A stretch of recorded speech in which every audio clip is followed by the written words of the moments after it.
Over $1.3 million in profit in 15 months, doubling the value of a self-storage / retail space in Winter Haven, Florida. How do we do it? I'm glad you asked. Let's take a look. So we got this lead yet again from direct mail. This lady was looking to retire. She owned this property for 20, 30 years where she finally was ready to retire. She received our direct mail postcard, which she's probably been receiving for months. And she finally made the call. We took the numbers over the phone, got to know each other, built a lot of rapport. I immediately scheduled an appointment to go out there. I met her at the property, toured the property with her, and sat down literally for like 2 hours with her, like talking about her life, about what she did with the property, how she got into self-storage. Literally built a lot of rapport with this lady.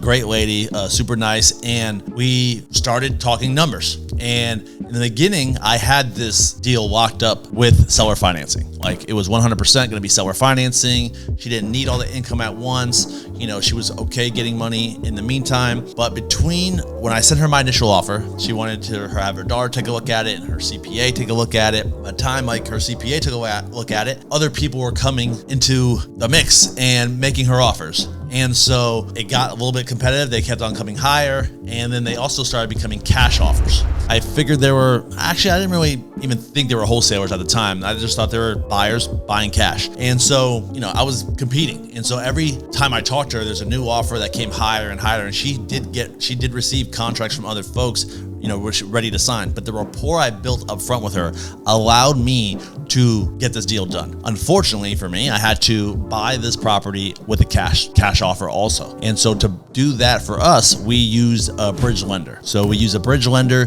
to get this deal done. A bridge lender is like a hard money lender. A hard money lender essentially is someone who's going to lend based on the property, and it's going to be a short time period. So this is like a 12-month loan. And the reason we were willing to do this is because this property was self-storage and retail. And I knew it was a great deal because we were buying it for like less than replacement cost. It was like $55, I think, a square foot. And we didn't really plan on keeping it long-term in our portfolio because it didn't really fit just a self-storage model. It was retail with storage, kind of a lot more retail. And so we bought the property fully intending to do all the add value because there was tremendous add value here for us, and then essentially sell the property. And we would have maybe considered refinancing it at that point in time. But essentially this deal from the beginning was, let's turn this property. And so we bought the property with a bridge lender where they financed, I believe, 80% loan to cost. So they gave us some money for upfront capital to close the deal, which we had to bring a lot down, and then also the renovations. And so for this property, there was a lot of underutilized retail space that the seller was using for her own businesses. So she had a thrift store up front. So it was a big retail space. She had a thrift store up front that was 3,000 square feet. She told me that, you know, it really wasn't making her money. She kind of just kept it going, and she had U-Haul rentals. And so for us, we try to automate the facilities, try to really not have a large payroll. And so essentially she had 2 people on payroll just to really run the U-Haul. So it's kind of like paying for itself. It really wasn't making any profit. And so she was utilizing a lot of other office space for her own items as well. And it makes sense for her because, you know, she's making great money. She owns it free and clear. She's owned it for a long time.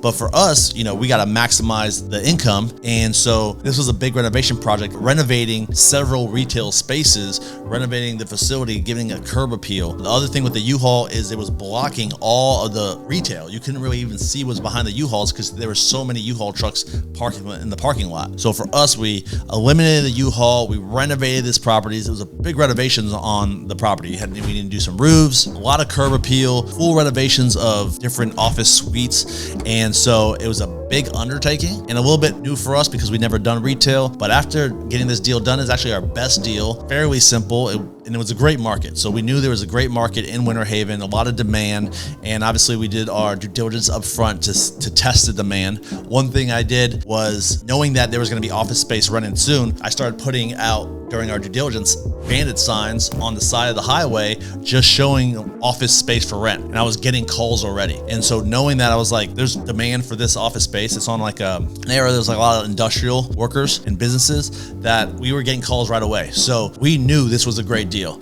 And there was obviously add value for us on the storage side as well. Rents were lower.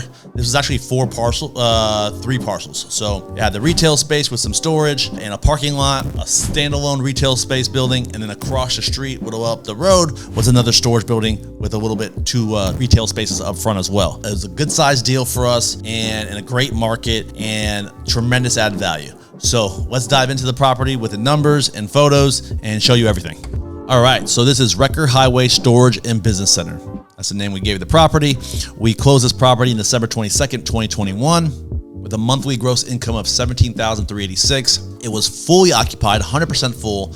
Economic occupancy was 80%, so they were not getting as much rent as they could, and that was mostly based on storage, not based on the retail. And so the purchase price for this property, cash purchase price, was $1,065,000. The value add for us, we're gonna go over that in a little bit more detail here, but we were able to, after doing all the value add, get the income almost double. So now the monthly gross income was $33,225. Economic occupancy, this is including retail, was at 97% economic occupancy. And physical occupancy, we're pretty much at 100%. I think we had 1 or 2 units empty when we sold the property just a couple months ago on April 10th, 2023 for $3.85 million. So we more than doubled the property value in 2 years. And as you see in this photo here on the bottom, this is property what it looked like in the beginning and when we first bought the property. So the signage up here, you can kind of see it, is weathered. There's actually holes in the sign, and there's just no really curb appeal. The U-Hauls blocked a lot of the businesses, not even knowing what businesses were behind there. You'll see this thrift store here was actually taking up 2 1,500 square foot spaces, so 3,000 square foot of space that wasn't even producing income for the seller. She also, this upfront spot to the right is where she had her offices for the U-Haul as well. And then there was also some storage back there, offices, small offices that she used as storage. So a lot of spaces that were not producing income. So this is the property from an overview. As you see, we kind of painted this all, gave it some more curb appeal. And so it's this property here is the retail space. This is the self-storage space. This is the parking lot area. And then this is a standalone office building there as well, where we also here, it was really like terrible gravel, soaking wet all the time, and puddles and water. So we laid asphalt there for this property, gave it some better curb appeal to attract a better tenant. Next, this is the overhead shot of the retail space. We had to do a new roof coating on this metal roof. We restriped the parking lot, got it cleaned up. We were in plans to expand this space, so we gone through the permitting process. We knew we weren't going to be able to add buildings in the meantime of within our bridge loan period, because we only had 12 months. But we gone through the process of getting it started for the next buyer, and that would add some value to the next buyer, knowing that it could be done, and we kind of jumped through the hoops of that. This is just a little aerial shot here just to see how the curb appeal of this property. And then this is the other building that was across the street. This is a storage building that had 2 small office retail spaces up front. It's actually like a Baptist church that meets there. And then this is the storage side. So there's storage facilities, storage units on each side of the building. And this is like just additional storage units. There's actually someone living in this property when we bought the property. So in this little unit, which is literally like 4x5 box with no windows, no electric, no nothing. This lady was living there in the property and giving us a hard time when we were trying to tell her to move. She said she didn't live there. It's a big issue. So this is just the curb appeal we gave. So we gave it an extra curb appeal. We painted all the buildings, painted the buildings, the awnings, gave it brand new signage. That's a new sign there. We renovated these entire units inside. So this is a brand new unit, all renovated inside. This lady rented out the space and she wanted to expand her business. So she rented out we made an opening between the 2 units. We closed it off to rent it out to 2 separate people, but then she actually wanted to utilize both spaces, kind of like the thrift store. So we made an opening to open it up so that way she can have both spaces under one roof. And this is the second space before she kind of fully moved in. And we redid the main hallways. We made our office, instead of this space right here is like a furniture store, which is this. This was previously the office of the owner. So we made a little office back here, small little rectangle, probably 4x4, instead of taking up all this utilized space. Now this space is rented to a furniture store, providing income, and our office manager is by appointment on call, so she doesn't really need a huge office space. And we didn't have multiple employees because we didn't have the U-Haul business. We also added gate automation. The gate was just a roll gate before. We added the gate automation for our clients, for our tenants, and That was essentially the add value. Big add value, big project, but we did it quickly. We implemented it right away on this property. So as you see on this property here, this is the HUD statement. We bought this property for $1,650,000 and we got a loan for $1,753. So we actually had to come to closing with a lot of capital down. So you'll see here, we had to come to closing with $546,000 down payment, and they held back proceeds for us to do the renovations. So we had to front the renovations, and then we got a draw on the renovations we accomplished.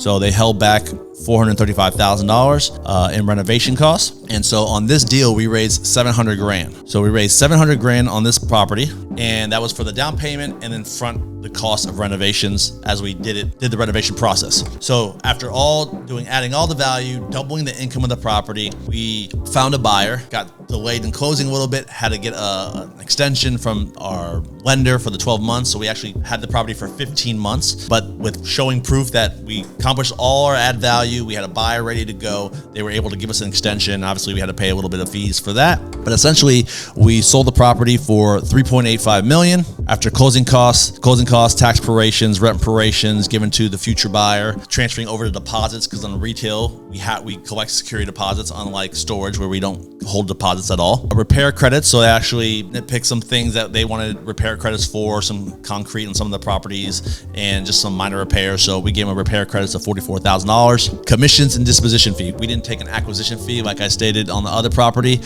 We only took a disposition fee, which was 2%. We paid off the mortgage, and then we paid back our investor in her deferred return. Because there was so much add value on this property, we didn't pay that quarterly payment or monthly payment to our investors in this deal. We made them whole at the end of the deal. So the pref payment, the 8% pref payment, which means they get paid first that amount. Essentially, no one made any money on this deal until we actually sold the property. So we got the property, we sold the property, and the profit on this property was $1,332,000 in 15 months. So our LP investor got almost $400,000 profit just from the split of the profit, and then we got 70%, just under $1 million there. The initial investment was in December 2021. We sold it April 2023. 480 days on this property to make $1.3 million. Amazing. So they got no 8% payments during that investment period. They only got the deferred return at the end of the cycle after we sold the property. That deferred interest for those 15 months for the 480 days was $73,000. They got their profit split of almost $400,000, and then the split of capital in the cash in the bank, which was $17,000. So in total, they made $490,000 on a $700K investment. On an ROI standard, return on investment, that's a 70% return on their capital. When you annualize it and create an IRR, an internal rate of return, that is 53.33% IRR. That's incredible. It's incredible for us. It was incredible for our investor. Super happy with this deal. It was a great deal for us, and we're looking for more deals like this. We are constantly finding deals off market. Key to most of these deals is they're off market. You know, we're really strong at finding these deals, evaluating them, negotiating them, and you could be a part of these deals too. Go down in the description and click the link to our investor portal where you can register to see future opportunities like these.